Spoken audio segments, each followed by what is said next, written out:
Okay, we are back and it's getting towards summer. It's June 1st.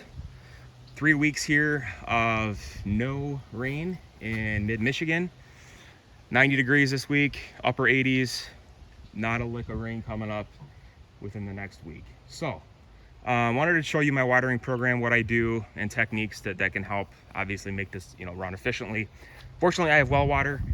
So I'm not paying for actual water itself. Of course, I have the well pump and the salt that goes with it. So there are other costs that kind of factor into it. But as far as watering, it's nice because I can just run as much as I want. So I like to run about 1 inch to 1.5 inches would be ideal in the summertime, especially when it's this dry. However, it doesn't always work that way. And I have an oscillating sprinkler here with full range going back and forth. So it covers a broad area.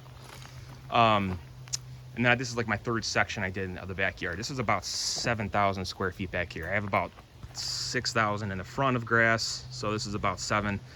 I'll hit some spot treatments area that get dry with the hose up there, some smaller areas, but obviously letting this run its course. I've been running this for about an hour, just about 1 hour and 10 minutes now. So wanted to show you how I measure how much water it's actually putting down.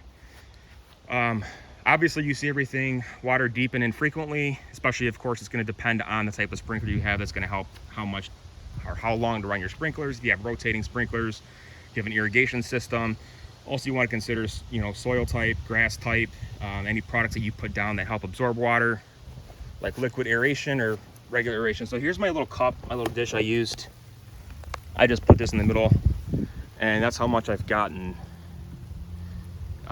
in just about an hour, a little over an hour. So that's about 3/4 of an inch or so. So you can take a tape measure and measure that. But of course, it takes a long time with this sprinkler, only because it takes a long time for it to get back to the section where I'm at. So of course, covers a broad area, which is nice, but you have to run this longer. So I don't know, honestly, if you really want to get like 1 inch of water, running this oscillating sprinkler, a full blast, full range, it covers a good portion of this yard here, but probably like 1.5 hours or so. So yeah, probably another 30 minutes and I'll be at my 1 inch of water, which I'd like to go a little bit more, but I got other stuff to worry about today. So that's pretty much it.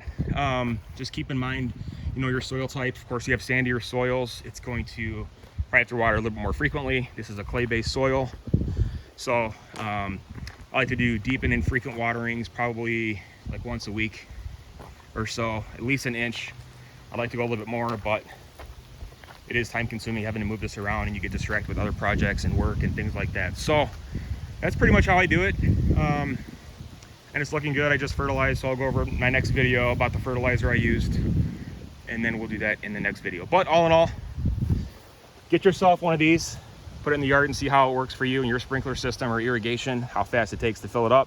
You can use like a little tuna fish can or any kind of plastic dish or whatever you have.